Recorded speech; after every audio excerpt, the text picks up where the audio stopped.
अस्सलामुअलैकुम students, I am Saba, I am your science teacher और आज हम कंटिन्यू करेंगे आपके चैप्टर नंबर 6 को, जो कि है food and diet. So let's proceed to the board to get on with our work. So in the last lecture हमने डिस्कस किया था फूड एंड डाइट के बारे में, न्यूट्रिशन क्या होती है, जेम्स लिंड का न्यूट्रिशन की दुनिया में क्या कंट्रीब्यूशन है, और एक बहुत इंपॉर्टेंट टॉपिक हमने स्टार्ट किया था जो कि था बैक्टीरिया एंड फूड के बारे में। I told you a lot of interesting things about bacteria and today we're going to learn about even more interesting things जो कि है about genetically modified food. So, without further ado, let's get on with our topic of the day. Genetically modified foods.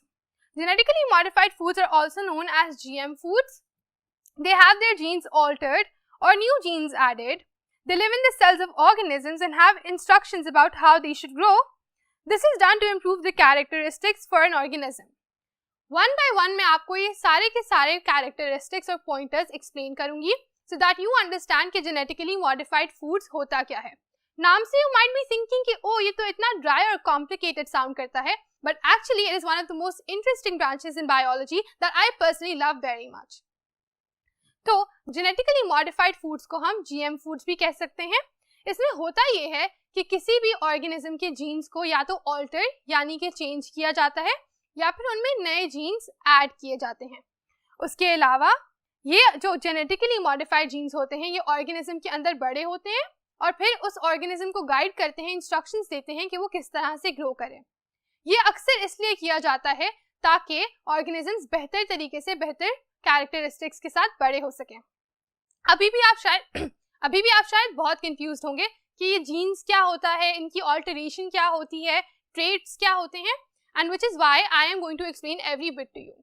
हर इंसान की body के अंदर बहुत सारे sales होते हैं जो कि आप सब ऑलरेडी जानते होंगे। उन सेल्स के अंदर बेसिकली हमारे जीन्स मौजूद होते हैं। वो जो जीन्स होते हैं उनसे डिफाइन होता है कि हमारी बॉडी के कैरेक्टरिस्टिक्स और ट्रेट्स क्या होंगे, यानी खूबियां या खसूसियात क्या होंगी। So if I have brown hair, मेरे सेल्स में एक जीन है जो मेरे पेरेंट्स से ट्रांसफर हुआ है, जिसमें ये इंस्ट्रक्शन है कि मेरे बाल ब्राउन होने चाहिए, मेरी आंखें ब्राउन होनी चाहिए, मेरी हाइट क्या होनी चाहिए। साइंस ने क्या किया? Science was very clever to learn to modify these genes. Modify यानी कि चेंज करना। उन्होंने कहा कि अगर सारी इंस्ट्रक्शंस जीन्स के थ्रू ही आ रही है तो क्यों ना हम जीन्स को ऑल्टर करें और बेहतर से बेहतर ऑर्गेनिज्म क्रिएट करें। ऐसा ज्यादातर अभी प्लांट्स की दुनिया में ही हो रहा है क्योंकि इंसानों के साथ ये करना बहुत कॉम्प्लिकेटेड हो सकता है। So today we are going to be discussing plants mainly but also other animals जिनमें ये फिनोमेना इस्तेमाल किया गया है। Since everything is clear on this board, I hope you don't have any confusions. We will be moving to the second board for the day. इसमें थोड़ा और detail से बताया हुआ है कि बेसिकली मॉडिफिकेशन में होता क्या है। होता ये है कि ज्यादातर हम प्लांट्स के बारे में बात करते हैं, as I mentioned earlier as well. Sometimes genes are taken from bacteria. Oh, that's an interesting one. क्योंकि लास्ट टाइम ही हमने पढ़ा था कि कुछ बैक्टीरिया हार्मलेस होते हैं, यहाँ तक कि कुछ बेनिफिशियल भी होते हैं। तो I think in this case we are talking about beneficial bacteria, जिससे हमें फायदा होता है, जिससे हम जीन्स लेके प्लांट्स में ट्रांसप्लांट करते हैं और फिर बेहतर प्लांट्स उगाने के काबिल होते हैं। Genes are put into the plant grows according to the new gene. तो हुआ क्या कि आपने एक अच्छे वाले प्लांट के जीन्स या फिर किसी अच्छे से बैक्टीरिया के जीन्स लिए, उनको प्लांट्स में डाला और फिर प्लांट्स उस हिसाब से ग्रो किए बेहतर कैरेक्टरिस्टिक्स के साथ। अगर अभी भी आप कंफ्यूज हैं तो आप समझें कि एक प्लांट का सीड है, उसमें जीन्स हमने खुद इंसर्ट किए हैं। जब वो सीड हम सो करेंगे और उसमें से प्लांट ग्रो करेगा तो उसके अंदर वो सारे कैरेक्टरिस्टिक्स होंगे जो हमने उस जीन में से लिए थे। उस जीन में से हम कैसे कैरेक्टरिस्टिक्स निकाल रहे हैं? हम क्या कर रहे हैं कि हम बैक्टीरिया लेते हैं। अगर बैक्टीरिया के अंदर कोई बहुत अच्छी खसूसियत है, जैसे कि वो बहुत लंबे देर तक खुश्की को बर्दाश्त कर सकता है, तो हम उसका जीन बाहर निकाल लेते हैं। We eject it from a very strenuous process in a laboratory. जब वो हो जाता है फिर हम उसको इंजेक्ट कर देते हैं प्लांट्स के जेनेटिक सिस्टम में और फिर प्लांट्स जो हैं वो उस तरह से उस जीन के थ्रू ग्रो करते हैं। The transplanted gene is responsible for a particular trait. Every gene is responsible for a different trait. Trait is a very important term. ये होती है खसूसियत।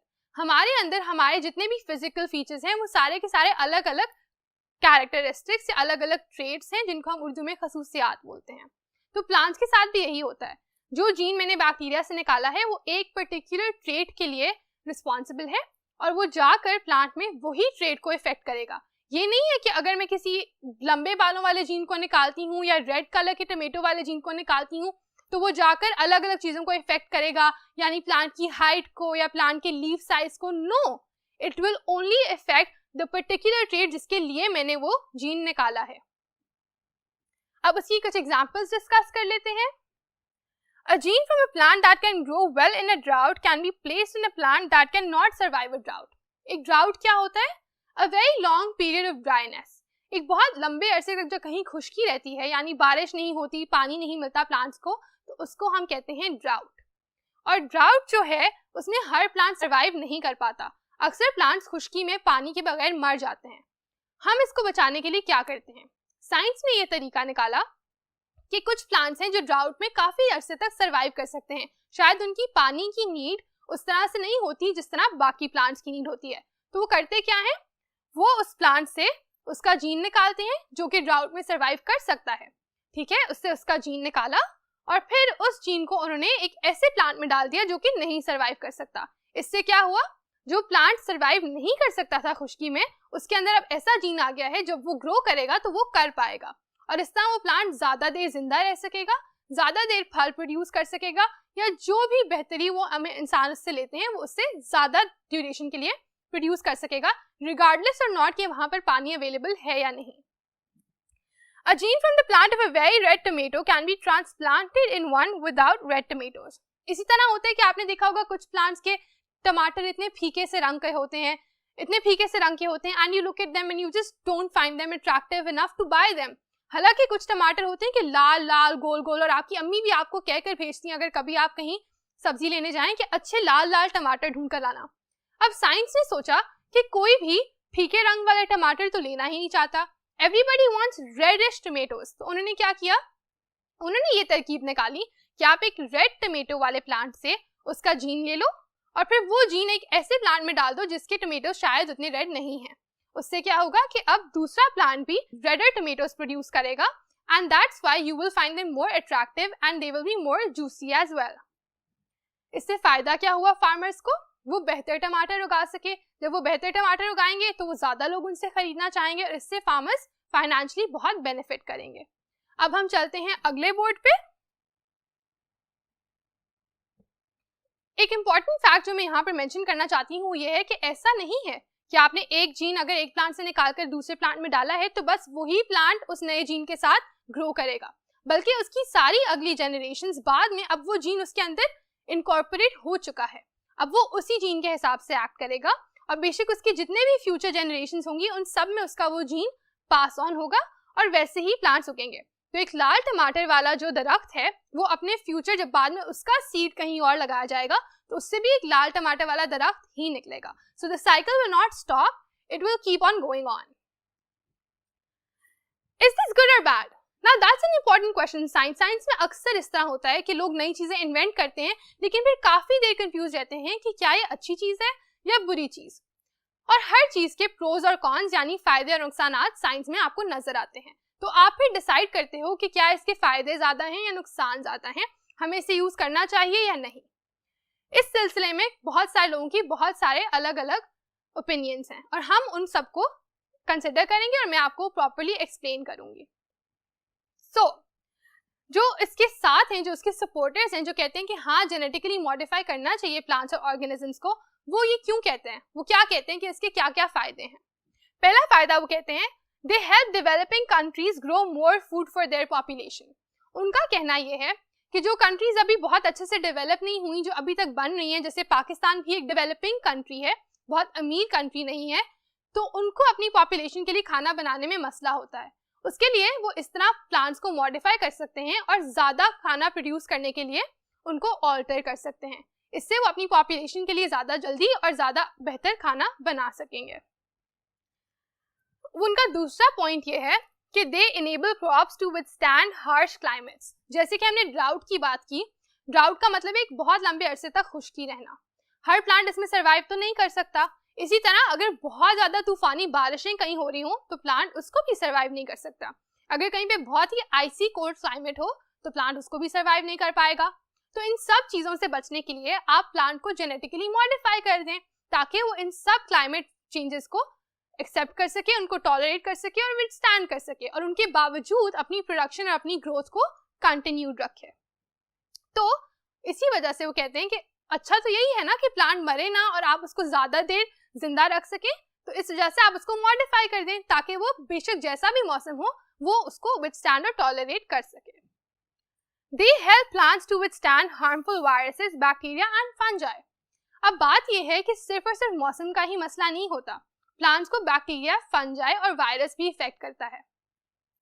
बैक्टीरिया के बारे में हमने पिछले लेसन में बात की थी, फंजाई हम ऑब्वियसली आगे फ्यूचर में डिस्कस करेंगे और वायरस आपको पता ही है अलग अलग छोटे छोटे ऑर्गेनिजम्स होते हैं जो काफ़ी ज़्यादा इश्यूज और हेल्थ हैजर्ड्स कॉज करते हैं।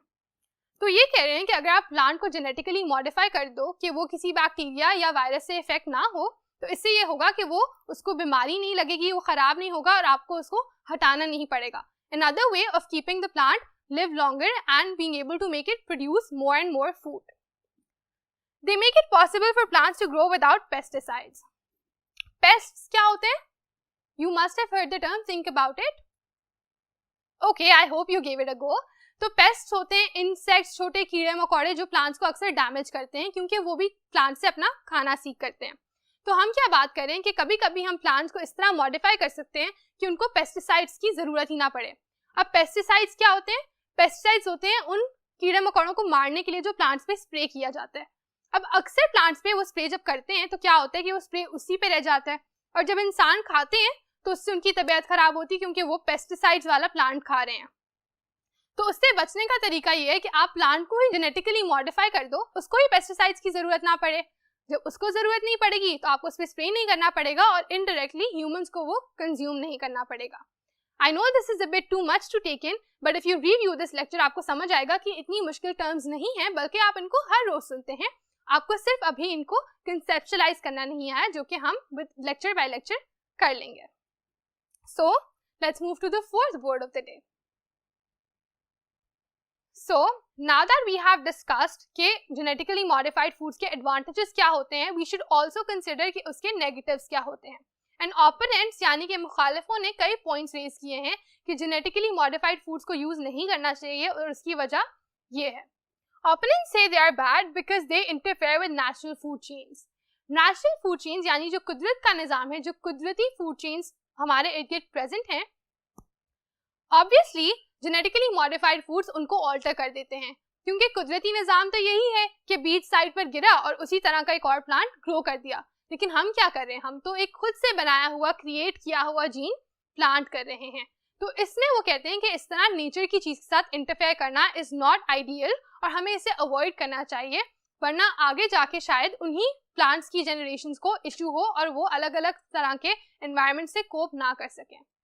The second point is they cause new allergies to develop in humans, which is highly possible। जब एक चीज़ इंसानों ने खुद क्रिएट की है, एक किस्म का जीन बनाया है, उसको प्लांट्स में डाला है और फिर उन प्लांट से ग्रो होने वाले फूड को खाया है, तो काफ़ी हद तक पॉसिबल है कि इंसान जो हैं इससे नई नई एलर्जीज या बीमारियां एक्वायर कर सकें, क्योंकि हर वक्त तो हमें नहीं पता कि क्या ये चीज़ बिल्कुल आइडियल है। हम तो नेचुरल चीज़ खाते आ रहे हैं और अब जब हम उसको चेंज करके खा रहे हैं तो इट इज़ पॉसिबल कि कुछ इंसानों को वो चीज़ें सूट ना करें, उनमें एलर्जीज या डिजीजेस ज़्यादा क्रिएट होना शुरू हो जाएं। Have not been tested enough to ensure that humans will not be harmed. It is in relevance with the topic that we did above कि highly possible ये भी है कि ये तो इतने टेस्ट ही नहीं हुए कि हम डिसाइड कर सकें कि ह्यूमंस की कंजम्पशन के लिए ठीक भी हैं या नहीं, क्योंकि अभी तो हम इनकी इनिशियल यानी कि शुरुआत की स्टेजेस पर हैं। अभी हम इनको कंज्यूम करना शुरू कर चुके हैं, लेकिन हमें नहीं पता कि इनके लॉन्ग टर्म में या आगे चलकर क्या नुकसानात हो सकते हैं इंसानों को। Are expensive to produce. A very fair argument. ये भी तो मसला है कि इतना महंगा होता है एक प्लांट का जीन निकाल कर लेबोरेटरी में उसको दोबारा से क्रिएट करके दूसरे प्लांट में इंजेक्ट करके उस प्लांट को ग्रो करना, right? Not everybody has that kind of money and not everybody wants to invest that kind of money. इस वजह से इतने एक्सपेंसिव प्रोसीजर से बेहतर है कि आप अच्छे वाले प्लांट्स को यूज कर लें और जो प्लांट्स आपके मयार पर पूरे नहीं उतर रहे उनको you just let them be. However, We are not decision makers. हम नहीं डिसाइड कर रहे हैं कि ये फिनोमेना सही है या गलत, हम सिर्फ इसकी दोनों साइड्स को वे कर रहे हैं और अंडरस्टैंड कर रहे हैं। I hope that some of you grow up to become very interesting genetic engineers and that you learn more about this, and I'll always be here to guide. I hope that some of you grow up to become genetic engineers and understand कि ये phenomena actually होता क्या है, and by the time we're able to understand कि क्या ये वाकई फायदेमंद है या नुकसानदेह. But until then, we should keep on learning and keep on growing. So, see you in the next lesson. Allah Hafiz.